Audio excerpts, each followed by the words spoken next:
There we go. So last time, 2 weeks ago, we talked about fasting. It seems like forever. But we mentioned things like Jesus doesn't ask his followers to do anything he isn't willing to do himself.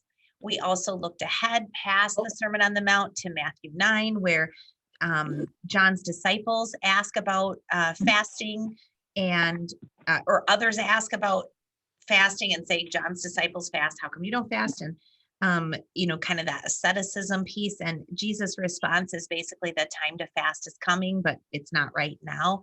And so there's this tie to like joyful celebration. There's seasons or periods to life. That is sort of Jesus' response. And so then we talked about, the manner of fasting, the spirit, the intention of it. We also wondered if we fast from things other than food. And so we talked about that, the benefits of those other fasts as well. We read the Didache, which is the ancient worship manual for prescribing fasting for times of penitence, such as before baptism.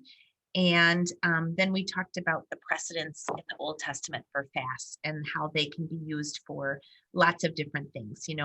When you're seeking God's will about a task or a mission, sometimes it's a sign of mourning or a sign of protest, a hunger strike. And I do believe I even read that Navalny has ended his hunger strike. Is that correct? And he is back in somewhat good health. I guess it's hard to say with media, not being free and open, but it sounds like he himself has issued statements that he is improving.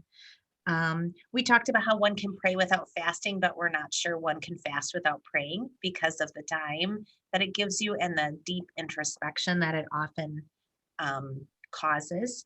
But Jesus' concern about fasting, of course, is much like what it has been, which is the superficiality or the hypocrisy that can come with religious performance. So he says things like, if you're going to do it, act normal and don't make a show of it. And so to conclude, last time we briefly looked at the fact that a meal, not a fast, is the trademark of the church's early worship. Of course, it's the Lord's Supper. So we wondered a little bit about that and how that seems to be Jesus' emphasis for us.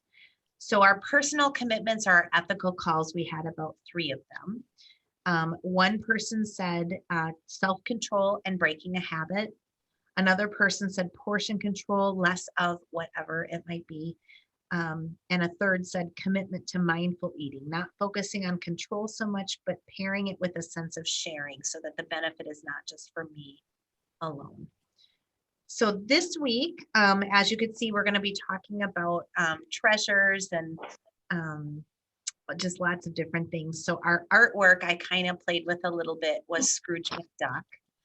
Do you guys all know? I mean, is that like a reference you had? Okay, I grew up with Scrooge McDuck, as the sign of miserliness and, ostentatious, enjoying excess. And so I hope it made you smile.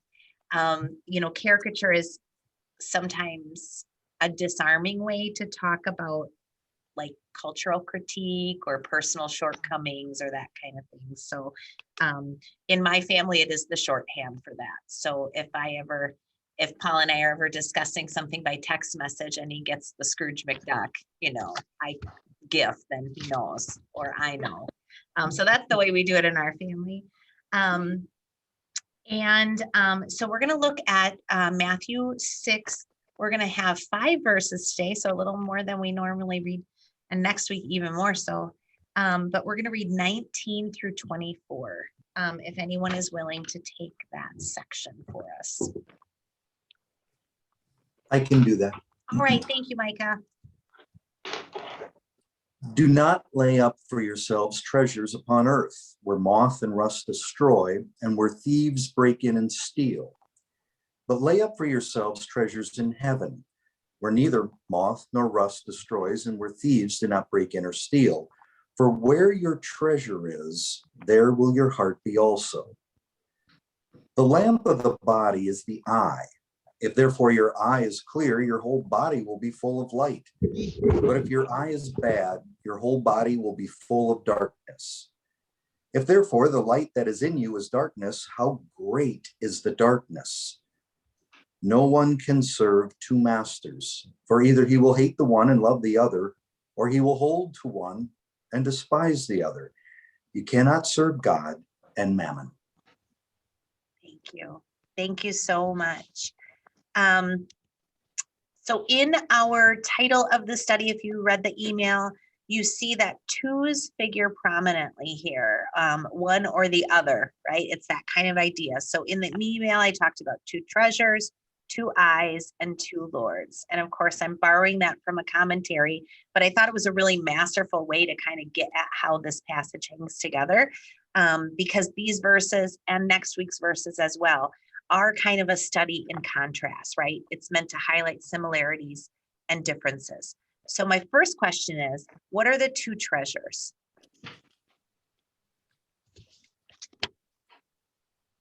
In the first part, like verses 19 and 20.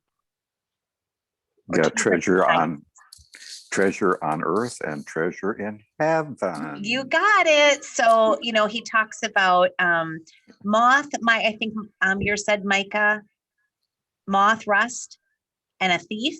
Is that correct? So we've got like natural corrosion over time, which is rust. Moth is like just the natural world, right? There's things that will take and the cycle of life continues and it doesn't necessarily respect our property. And then the thief is like, there's human corrosion or human things that take away. Your word for rust might have a footnote, because there's really no word for rust in Hebrew, but it just talks about that which eats. So they didn't really have a name for rust. They just called it like that which eats. But there's lots of different ways to decay. Of course, that's the point of earthly treasures. So I think, so it's go ahead. Material. So it's material. Yeah, it's material spiritual or earthly things. Yes, exactly. And so decay is real. Right? You've experienced this firsthand, I'm sure, with lots of things. So trying to store up treasures on earth doesn't really give us security, I think Jesus is saying, right? It gives us the opposite, which is anxiety, being worried about stuff, and how we're trying to protect it from things that are inevitable, right? So stuff cannot save us. It sucks us in though.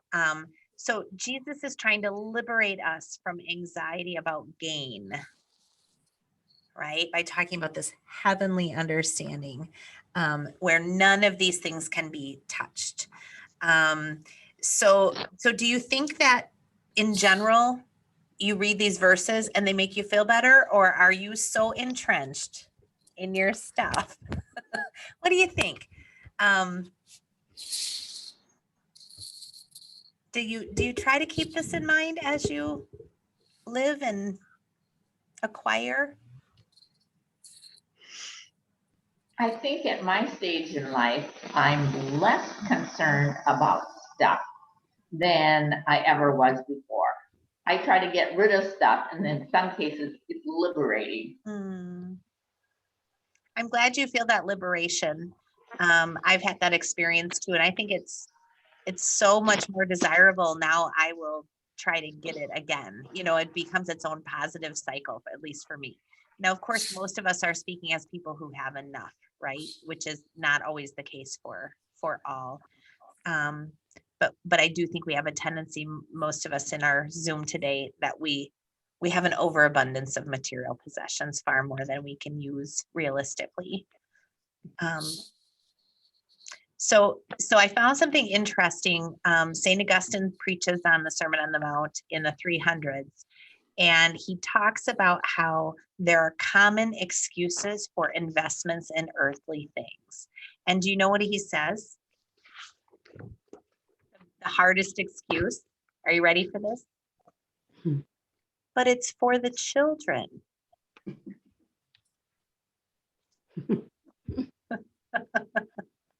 And that was, 1800 years ago. Agree. My children don't want anything. No, But when you save it, or right, that was at least for me, right? That's the goal or motivation. Same thing when I went to go help my parents a couple of weeks ago, right? They've got all this stuff they're thinking I need, and it's for the children. So I chuckled a lot when I saw that. Some of us, it is not about acquiring to for any like ostentatious reason. It is more like that, but it's still like, I need to do this for them kind of a thing. And so it's, of course, Augustine's making the point, it's all rooted in anxiety, and we have to let that go. So I don't know that Jesus says desire is bad though. So if you look at verse, I think it's 20, he just wants us to change our perspective, right? He redirects it, or he elevates it, which I think is different than, like, say, Buddhist practice of letting everything go, right? Uprooting all desire. Much like the idea of fasting and his answer, I think he has a similar perspective here, which is, you're not going to uproot all your desire. So this is pragmatic, right? It's Jesus pragmatism. Let's just move it. Let's redirect that ambition, right? And what are some of the things Jesus wants us to redirect our ambition to?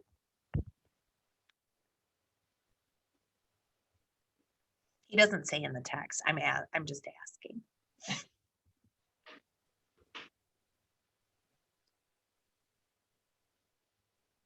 Well, on a broad field, it's like to others who are in need. When he talks about the prisoners, the homeless, the unclothed.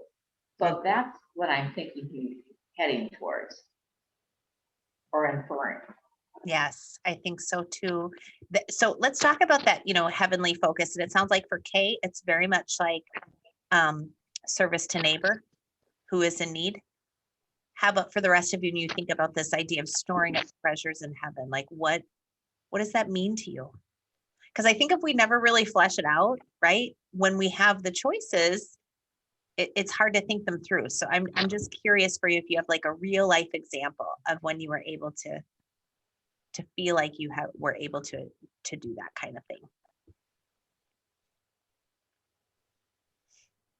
I think for Dave and I, when we inherited some money, in being able to give to the church to do some things and help the message come across, that was very fulfilling to us to know that we were able to do that.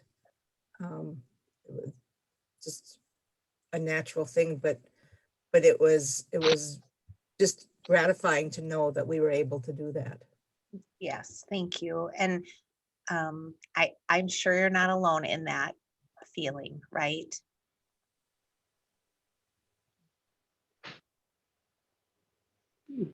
Other thoughts?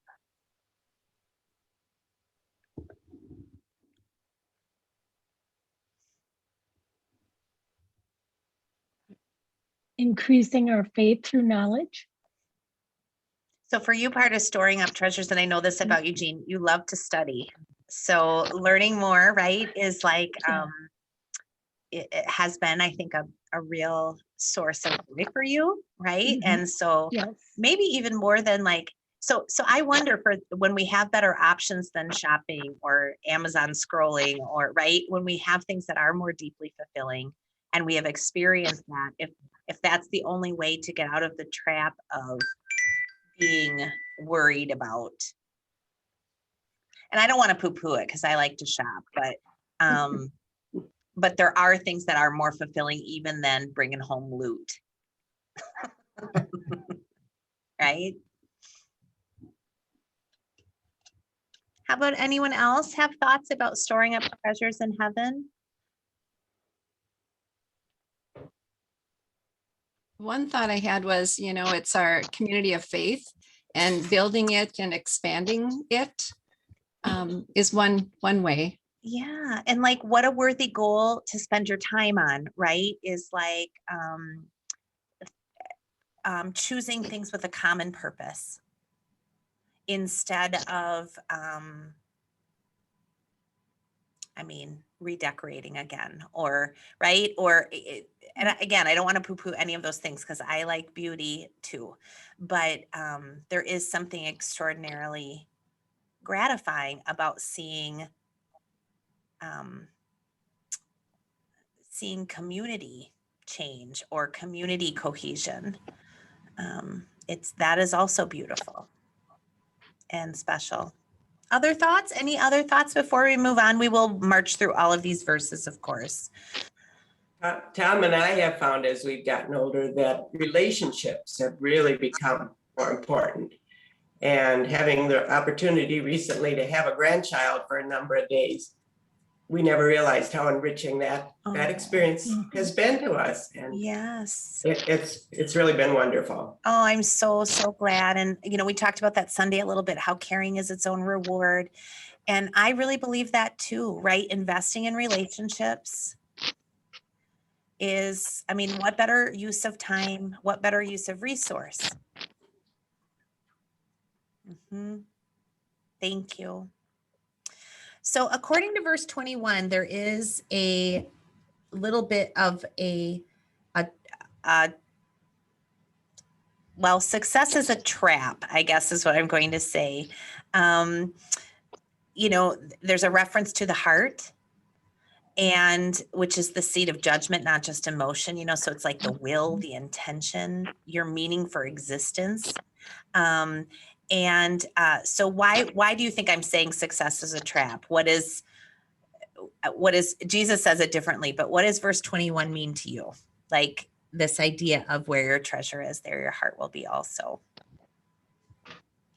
But kind of an ego thing, that we find satisfaction in having our ego stroked.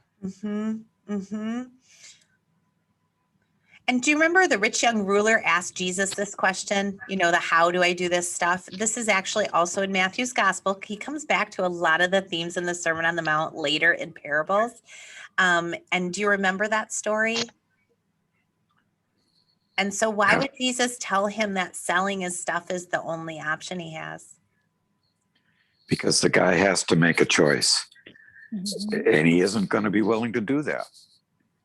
Do you love your money, or do you love God? Yeah. And that's kind of, we get there too in this reading as well. The inevitable choice that has to come. And, sometimes we're going to choose well and sometimes we're going to choose poorly. But it sounds like you all implicitly agree with Jesus that where your treasure is, there your heart will be. That these things that you own can, if you're not careful, have some mastery over you. Is that a foregone conclusion? Because, there are people in the world that say, no, I just enjoy it, but it doesn't occupy my time. I don't really think about it. So it makes me wonder if you have had that experience where you can transcend it. It makes me look at disparity issues differently, these verses. Are you willing to sell everything and give it to the poor? Augustine said that too. He said the best barn for your food is the mouths of the poor. So there's this verse from 1 John, from last Sunday's scripture. How does God's love abide in anyone who has the world's good and sees a brother or sister in need and yet refuses to help? That really hit me. Yes. And it's a rhetorical question that is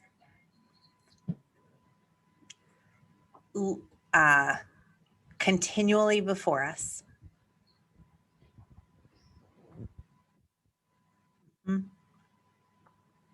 Yeah, I appreciate that, because 1 John is if I had to make a stereotype of the book, I feel like it is quite a lot also about ethics.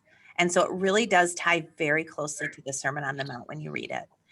It's almost like a written exposition of the Sermon on the Mount principles. So I'm grateful that you are drawing those two things together, because I do think they hang together. And there's other places as well where concepts in the Sermon on the Mount come out in 1 John clearly. And even the next stuff we're going to talk about, which is light and darkness. So let's look there now, 22 and 23, because I want to get through all three images. We've kind of talked about the two treasures. We'll talk about the two eyes here. And the original context here is a little elusive. So if you have a footnote, I would love to hear what it says. It might reference back to chapter 5, where Jesus talks about being the light of the world. It might reference some other things, but it's this idea of the eye being the lamp of the body. And, you know, is it light? Is it dark? So what you got? Well, I have a footnote. It says an ancient metaphor, and they reference Tobit and Proverbs and Sirach. Jesus uses it to advocate generosity. Those with evil and unsound eyes are stingy with their belongings. And then it references Deuteronomy, Sirach, and Matthew. They are full of darkness. Those with sound eyes share their goods with the needy. They are filled with light. So normally we think of the eye as being sensory, but they're talking here about something coming out of the eye instead of it being something coming in. I think you're right on. I'd love to hear if others have thoughts there too, but I think you're right. It's more like your goal or what you sense and perceive, right? When we're talking about eye. So a good eye is a sound eye, or it can even be translated as a generous eye. Yeah. So what pleases your eye and what should please your eye. Mm-hmm. And even what you perceive, right? What you view and how you filter the things around you. If you filter them as, wow, too bad for them, they should really work harder. Mm-hmm.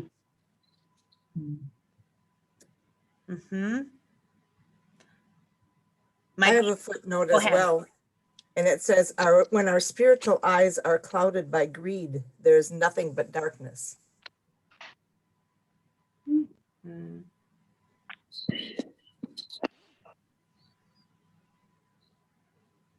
Other thoughts about this eye idea?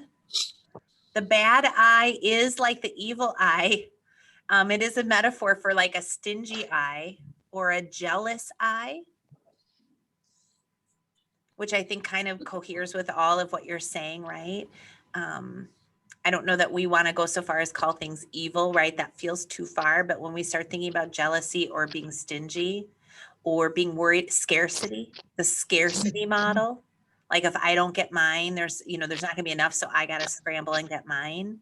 That's the kind of stuff that Jesus is talking about, is like the evil eye, the stingy eye, the dark eye, which doesn't put other people in a very good light either. I read somewhere that Martin Luther had said that people try to live according to the gospel, but that there are two terrible players, greed and false teachings. That sounds like something Luther evil would say. Yeah. Yeah. And, lest we think we have transcended it, right? So I wonder if this is about, when I read this metaphor of eyes, I think about like our disposition. So like, can we change our disposition? Do you think? Is it possible? Can we choose what to focus our gaze upon? Yes.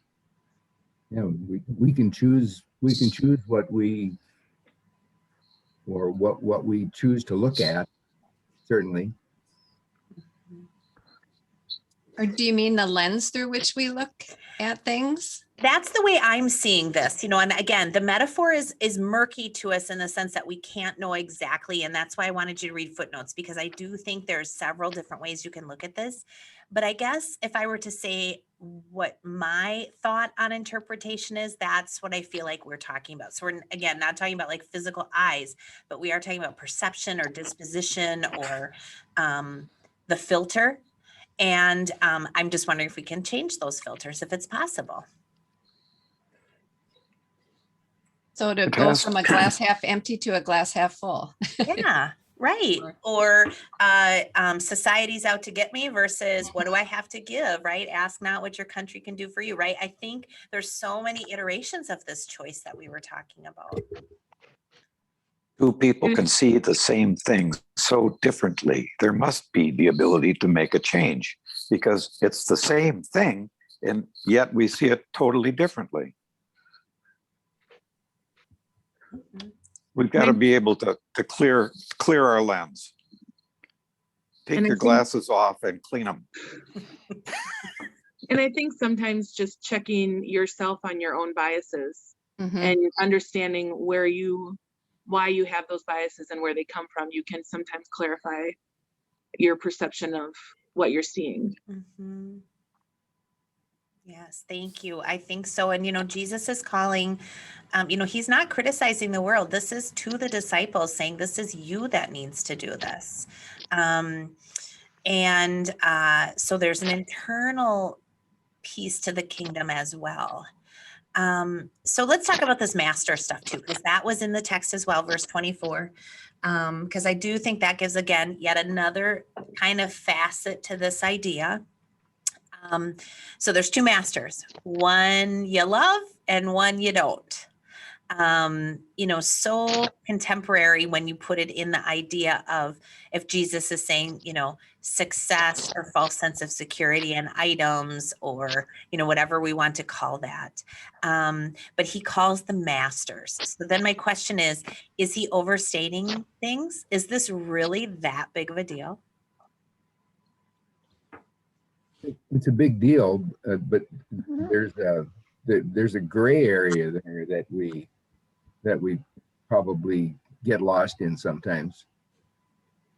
Yeah, and Jesus is not great. He literally says you cannot serve both God and, I believe Micah's was mammon was the word. Mhm. And I'm curious if you have other words or other translations. Mine says money. Mine Money, says money also, money. money. Sometimes it'll say wealth. Well, Well, Mhm. So mammon is a really interesting word. And I love that we have some with all different translations because it's actually a pagan name. The word goes back to the time of the Chaldeans, and several translations besides the King James does leave the mammon in part because it wants to make the point that there is like a spiritual force or a characteristic to this, like it almost has a life of its own. Okay, so the two masters are God, like it's wealth is, so I guess what I'm saying is Jesus might even be saying that wealth or mammon or money is not necessarily an inanimate object, that there is a life to it, a force to it, almost like a spiritual force. And then he uses the word possible twice, at least I think it's possible in my my passage. Let's see, where is it? Oh, it's cannot, I think it is. And it's this idea that it's a negative. You cannot do this. It is not possible.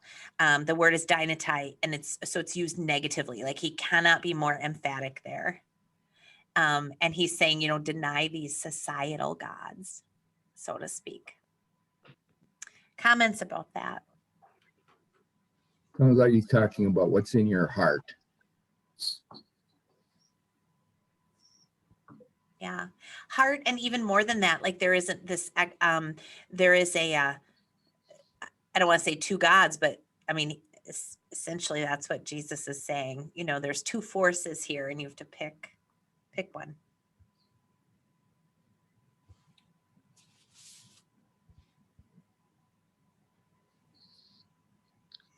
thoughts?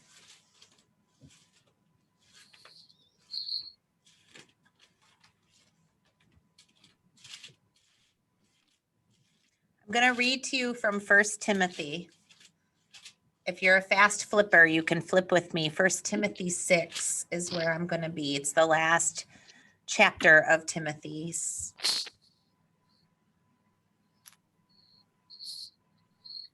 Because I think it also, again, there's iterations of the Sermon on the Mount in some of our epistles. 1 Timothy 6, or you can read if you guys want to, 17 through 19.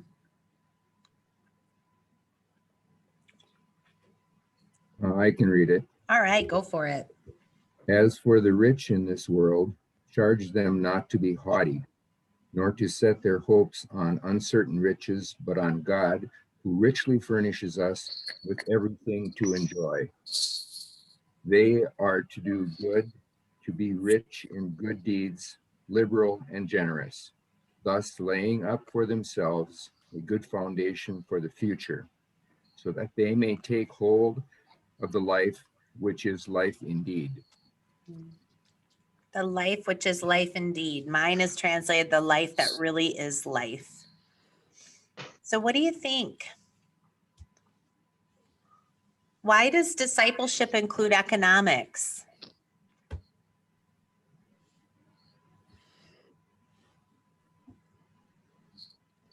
Economics is always present, no matter where we are. It's just part of life. It's It just is how part we of life. do So it. it's part of discipleship too, right, Kay?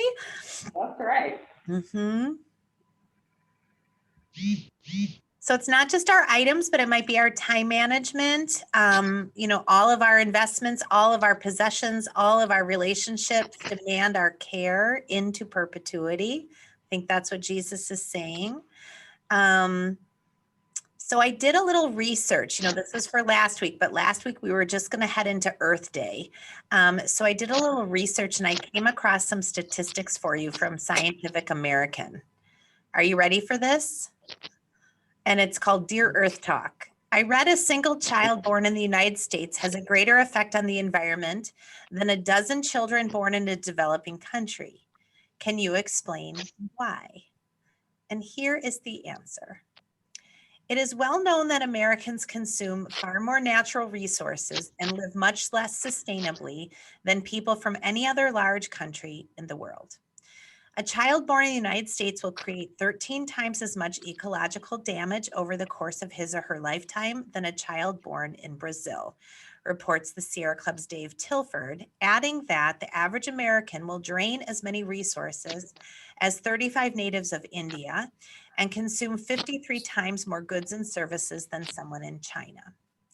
Tilford cites a litany of sobering statistics, showing just how profligate Americans have been in using and abusing natural resources. For example, between 1900 and 1989, U.S. population tripled, while its use of raw materials grew by a factor of 17. With less than 5% of the world's population, the United States uses 1/3 of the world's paper, 1/4 of the world's oil, 23% of the coal, 27% of the aluminum, and 19% of the copper, he reports. Our per capita use of energy, metals, minerals, forest products, fish, grains, meat, and even fresh water dwarfs that of people living in the developing world.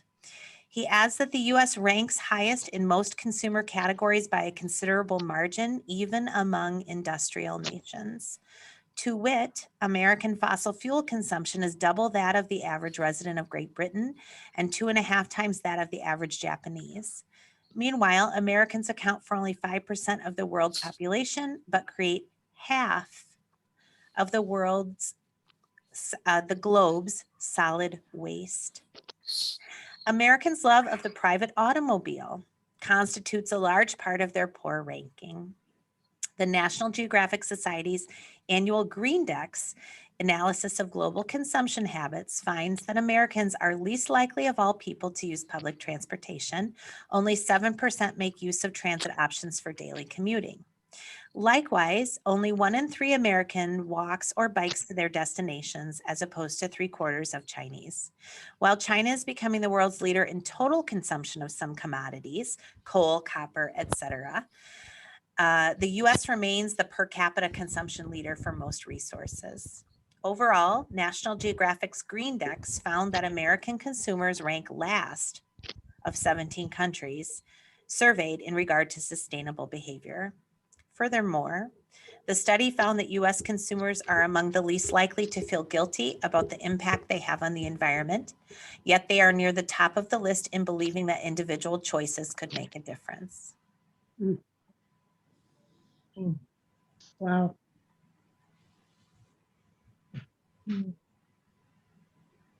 That's a lot that I just said, but I found it really fascinating.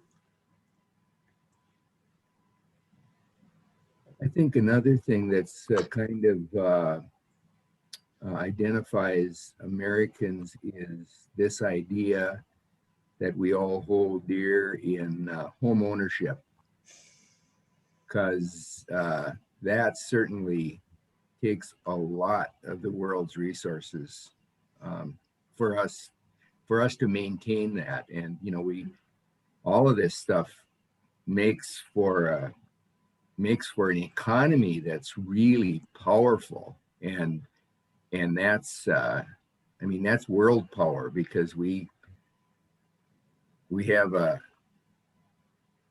we have an economy that everybody in the world wants to get into, because other countries know that our consumers buy anything and everything, and have a want and a need for so much.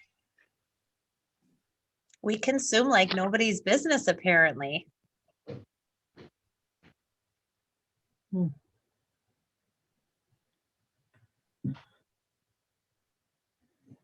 Well, and because of the sexiness of it, so many people want to target those kinds of things that are in less supply and lower supply, and reach to the other end of the world to get those things because it's unusual, and that's another form of worshiping mammon. Give us an example. Give us a for instance. Oh, teak is a kind of wood that isn't common at Menards. Or in the United States. Or United States, yes. So we ship it from, where does it come from? Isn't it Indonesia? And I'm trying to remember where teak is mostly growing. A lot of it in Southeast Asia. So, yeah. Extending westerly from there.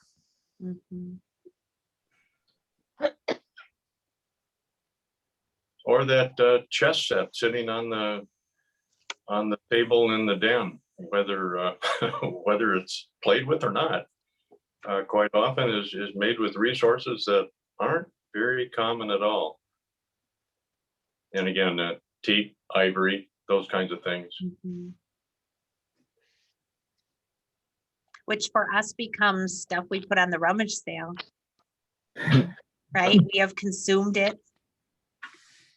Well, and the danger is when it becomes a need, that you need those things.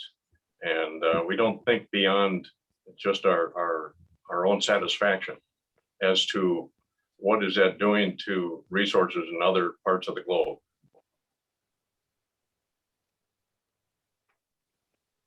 Thank you. A few years ago, I would envision myself going into, because it's almost irresistible to make these individual purchases, but over time, as you know, they become unwieldy. So whenever I go in a box store, I envision the sign above the box store says future landfill items. Really? I do. So I come out with food, maybe some makeup, but consumables, you know what I mean? As opposed to, oh, that's a cute lamp, or I think this is really soft. I think I'm gonna buy this quick. You know how we do. And it has changed my shopping habits a little bit. I know that's grim. I shouldn't be so grim, but that's the truth. well, single-use plastic. There's a book in the library, just it's new about trying to live without plastic. And I browsed through that and I thought, oh, this is just impossible. I mean, our life is so full of plastic. So full. And, we didn't even talk about the industrial stuff as much. We're mostly talking about our individual choices.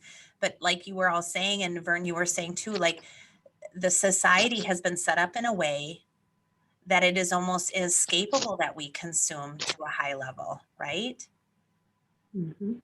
I mean, the conscious choices, you have to be completely countercultural to bring down your individual impact on consumption. So we are in, there's spiritual components pieces about the individual piece, but I do wonder about the communal piece as well. How do we live out the Sermon on the Mount and these verses societally, if we're even interested in doing so?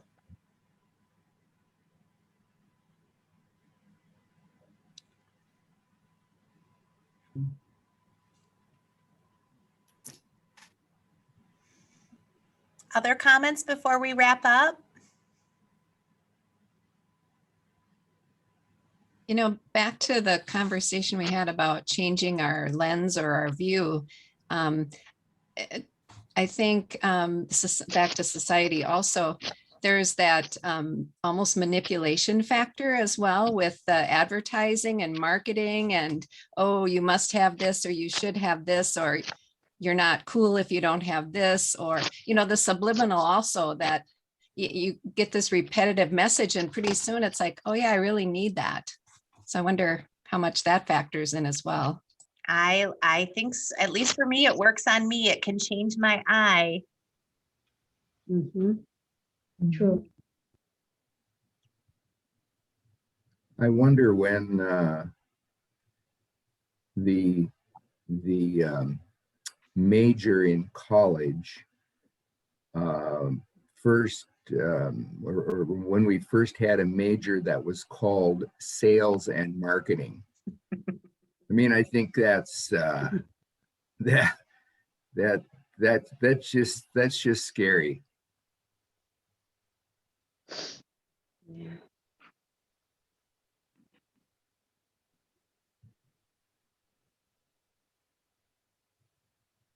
Other thoughts?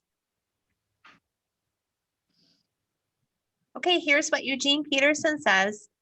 He says, don't hoard treasure down here where it gets eaten by moths and corroded by rust, or worse, stolen by burglars. Stockpile treasure in heaven, where it's safe from moth and rust and burglars. It's obvious, isn't it? The place where your treasure is the place where you'll most want to be and end up being. Your eyes are windows into your body. If you open your eyes wide in wonder and belief, your body fills up with light. If you live squinty-eyed in greed and distrust, your body is a musty cellar. If you pull the blinds on your windows, what a dark life you will have. You can't worship two gods at once. Loving one God, you'll end up hating the other.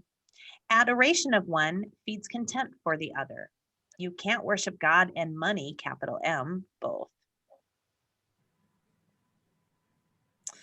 So let's move to our daily concrete actions and daily ethics. I do want to do this differently though, because I want to pull us into the positive. So I want you to complete this sentence for me, if you can. Real security in life is.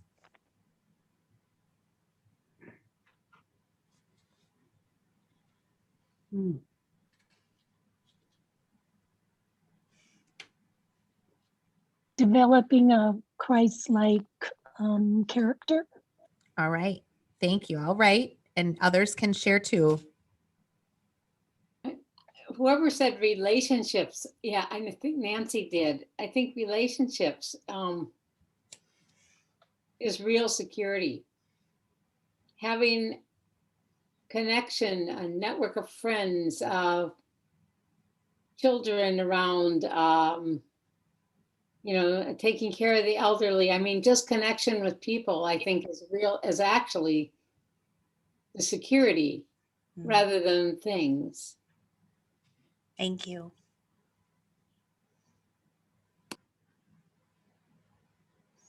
Anyone else want to complete that statement? Real security in life is?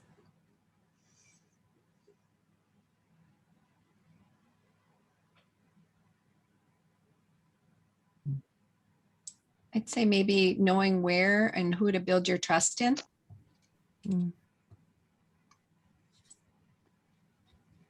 Thank you.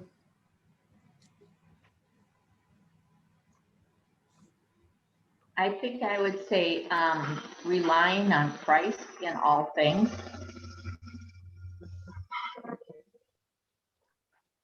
Thank you. Okay. Anyone else?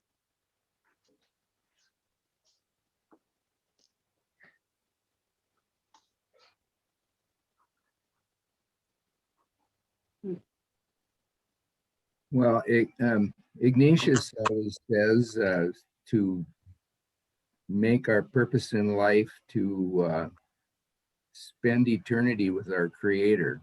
That gets it in, takes you into the contemplative, but that's another thing to at least have running in the background. Thank you. I have that down. Taking the long view, yes. I think the big thing for me is just knowing that through Christ we are saved, and that's real security. Which does put a slight less shine on the new end tables, right? Well, it's not a must anymore. Exactly. Yeah. Exactly. Other thoughts? This was a really good conversation today. Thank you. We'll pray then, and we'll get ready for next week, I think, then. Unless another thought has occurred that you just want to get out there before it slips away. It's a whole new perspective on my packing, I'll tell you that. It's true, Donna. And we do need stuff to, modern society, we are trapped in certain things, right? That is just real. And but yeah, I know. I understand. Donna's been a great, as we downsize my parents, she's been a great resource for how to do that. I want you to know she's got many practical ideas. So if you need some help in that area, she might have some thoughts for you.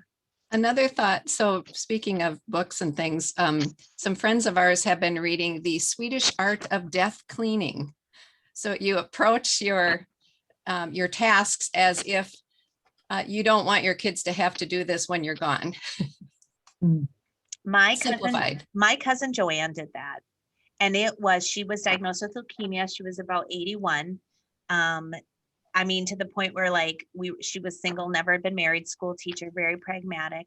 She was, cleaning her home, and she said, yep, you can give away all the warm clothes stuff. It was like May. And, we're like, but, she was still doing well. So it was like, well, Joanne, are you sure? She's like, I won't need any of the winter clothes. I'm like, now that is practical. She even, at her funeral, we had kroomkaka. She would always bring it to the family events. And I said, this is delicious and how nice, because Joanne would always bring it to the family events. And my Aunt Pat, who had helped her do the death cleaning, looked at me and said, Joanne made that. And I said, no, she really did. Now that is a level of spiritual elevate, right? I don't know that I could achieve in life. That was, she tied up every loose end and it was incredible. It was incredible. Swedish Art of Death Cleaning. We'll have to check that book out.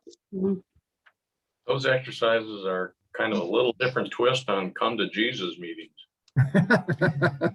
Talking about being comfortable with your mortality, right? Because we haven't even talked about that piece of it yet. We're talking about how to live and conduct life. But, that's a whole nother piece of it is, what is the practical end of this? And sometimes then we work backwards, right? I think that's true. All right, let's pray, and then we'll sign off. And if you want to keep talking, I can leave the Zoom open. Let us pray. Lord, bless us for the week ahead. You call your followers to understand the spiritual dangers of mindless acquisition and the cycle of overconsumption, and our tendency toward excess, toward worldly praise and novelty. Orient us to what is just, what is proper, what is useful, and what is enough. In your name we pray. Amen. All right, so next week, April 28th is kind of the last of this theme. We are going to be talking about trying to acquire the future. So that's Matthew will read 6 verses 25 through 34. So a little longer section there about worry. All right. Thanks, everybody. I have a correction to make. Yeah, on the go ahead. number of, when we were talking, I was talking about intermittent fasting. The couple weeks ago, I said Yes. 800 calories a day. Excuse my voice. I reached out to the project manager and she told me it was 500 calories per day on those intermittent fasting days. 100 for breakfast, 200 for lunch, 200 for dinner. So I just wanted to correct that. Jane, it's even more impressive now that you were able to complete that study. No wonder Yeah. you had half, 50% dropout. Oh, yeah. Wow. So, but I Thank was you. wrong when I said 800. Do they still conduct those? Is that an ongoing thing? I don't believe so. Okay. I don't believe so. But I've been separated from hormone now for several years. So Yeah. Anyway. Wow, you did it. Okay. Thank Thanks. you. Thank you, everybody. Mhm. Have a blessed day. Bye. Donna, Bye. God bless your move. Thank you. Thinking of you. Be safe. Bye-bye. All right. Bye. Bye-bye, everybody.